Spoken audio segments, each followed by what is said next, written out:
हाय दोस्तों, मैं हूं आपका एसके और आज हम नए अपडेट के बारे में बात करेंगे जो कि बीआरसी की तरफ से आया हुआ है।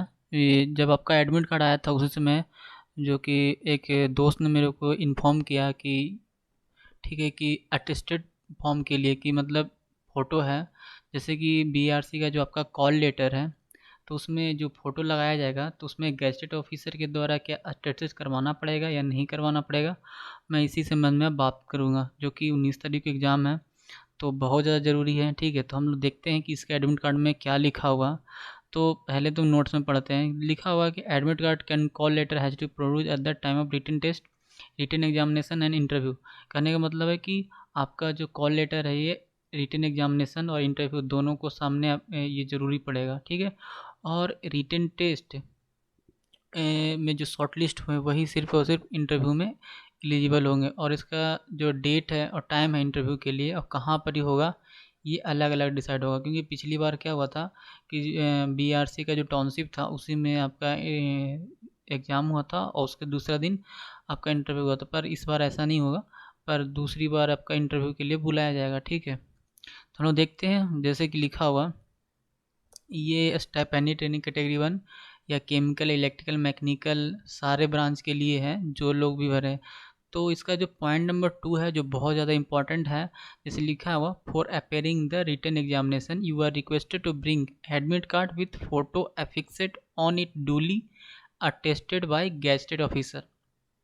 ठीक है, तो यहाँ पर बहुत ही साफ शब्दों में क्लियर वर्ड में लिखा हुआ है कि आप एडमिट कार्ड लाइए, उसमें फ़ोटो के साथ गेस्टेड ऑफिसर के द्वारा स्टेटस क्लियर आना चाहिए। स्टेटस करने का मतलब उसका सिग्नेचर और आपका जो एक होता स्टाम्प, सिग्नेचर और उसका स्टाम्प लगा होता है कि जनरली हर का तो नहीं हो सकता, लेकिन जो जो गेस्ट ऑफिसर होते हैं तो उन लोगों के पास सिग्नेचर भी रहता है और उसका स्टाम्प भी रहता है। ठीक है, स्टाम्प में जनरली उनका कौन सा पोस्ट है वो बताता है, तो वो अपने फ़ोटो पे करवा के आइएगा तो बेस्ट रहेगा। ठीक है, नहीं तो वहाँ जाने के बाद बहुत दिक्कत हो सकती है, क्योंकि पिछली बार एग्ज़ाम में ऐसा नहीं था लेकिन इस बार आपका दिया हुआ है तो ज़रूर करा के जाइएगा। ठीक है, नहीं तो वहाँ बहुत दिक्कत होने वाला है।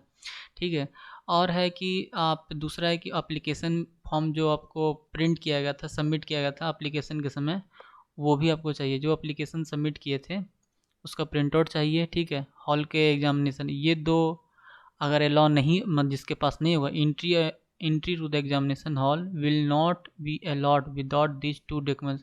तो आपके पास एडमिट कार्ड होनी चाहिए और एप्लीकेशन जो आपने फॉर्म भरते समय जो प्रिंट आउट किया था वो चाहिए। ये दोनों मस्ट मस्ट होनी चाहिए, नहीं तो आपको अलाउ एग्जामिनेशन में नहीं दिया जाएगा। ठीक है, फिर एक का इसमें मैं फिर से बता रहा हूँ कि गेस्टेड ऑफिसर के द्वारा फ़ोटो पर सिग्नेचर और आपका जो थंब सिंग स्टाम्प लगा रहता है, मोहर जिसको बोलते हैं, वो बहुत ज़्यादा ज़रूरी है, आप करा के जाइएगा।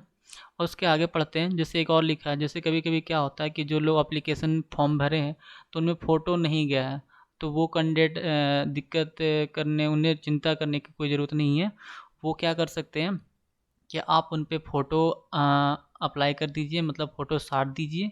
ठीक है, मतलब एक तो एडमिट कार्ड हुआ से, और एक हुआ आपका जो ऑनलाइन एप्लीकेशन के समय प्रिंट आउट निकाले थे वो, दोनों पे फ़ोटो लगा के गेस्टेड ऑफिसर के द्वारा सिग्नेचर और मुहर लगा के चले जाइए, वो दोनों एक्सेप्टेबल होगा।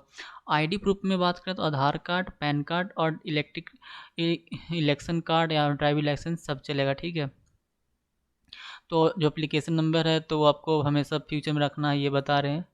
और एक चीज़ और बोल रहा है कि एडमिट कार्ड जो है उस पर क्लियरली आपका application number, roll number mention होना चाहिए। ठीक है, फिर है कि जो आउट स्टेशन कैंडिडेट, मतलब जो वो आउट स्टेशन कैंडिडेट कहने का मतलब हुआ कि जो लोग मुंबई या चेन्नई से बाहर से लोग आ रहे हैं, मुंबई और चेन्नई से बाहर से लोग जो आ रहे हैं, तो वो लोग के लिए अपना अरेंजमेंट खुद करके जाए। कंपनी मतलब बीआरसी कोई अरेंजमेंट नहीं करेगा कि कहाँ रहना है नहीं रहना।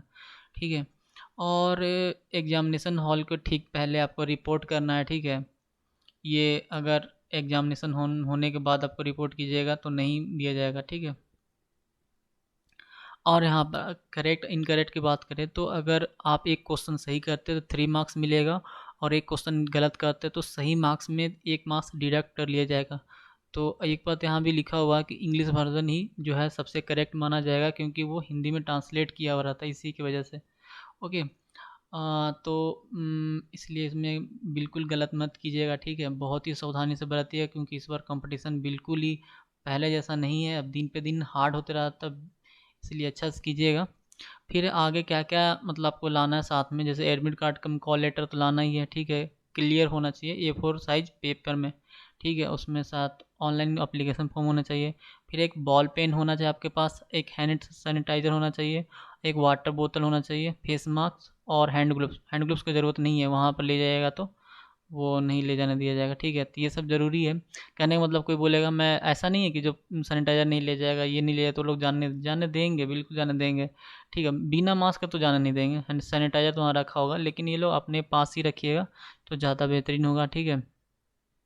और आगे की अगर बात करें तो जितना भी आपका एडमिट कार्ड है या रिटन एग्जामिनेशन हो रहा है, स्क्रूटनी में एनआरबी मतलब उनके पास राइट रिजर्व करता है कि कैंसिल करेंगे नहीं करेंगे, ये सब बात कर रहा है, ठीक है?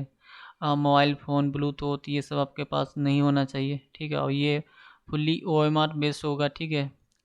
कन्वर्सेशन विथ अदर कैंडिडेट इन्वेटर period of examination will amount to malpractice, ठीक है? दूसरे से बात कीजिएगा तो वो अच्छा नहीं माना जाएगा, तो इसलिए पनिशमेंट भी हो सकता है, ठीक है? ठीक है, हॉल या OMR sheet would not be allotted, जो ऐसे लोग करेंगे उसका ओएमआर सीट मतलब मार्क्स नहीं दिया जाएगा या फिर चेक नहीं किया जाएगा।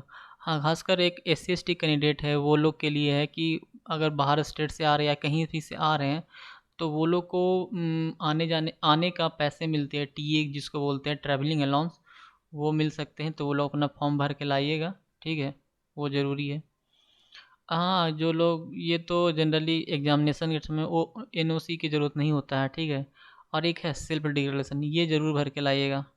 ऐसा नहीं कि वहाँ जाइएगा फिर हो जाइएगा तो नहीं। तो आप फीवर ये सब भर दीजिए, देख रहे हैं कि फीवर है, कफ है, ब्रेथनेस है, ये सब देख लीजिएगा, नहीं है तो कोई दिक्कत नहीं है। और इसमें 4 सिटी के नाम भी लिखना है कि कौन सा सिटी में आप 14 दिन पहले की बात है कि एग्ज़ाम सेंटर आने से पहले 14 दिन आप कहाँ-कहाँ थे। तो आपका सिटी 1 में, सिटी 2 में, जैसे कोई लड़का एक ही सिटी में रहा, एक ही सिटी के बारे में लिख दिया और कहाँ से आया बस, ठीक है? और एक अपना सिग्नेचर कर देगा, तो ये सब ज़रूरी है। सो आई होप मुंबई बार इस बार थोड़ा सा ड्यू टू कोविड के कारण ऐसा हो रहा, नहीं तो बहुत ही मुंबई का टाउनशिप में ही होता था।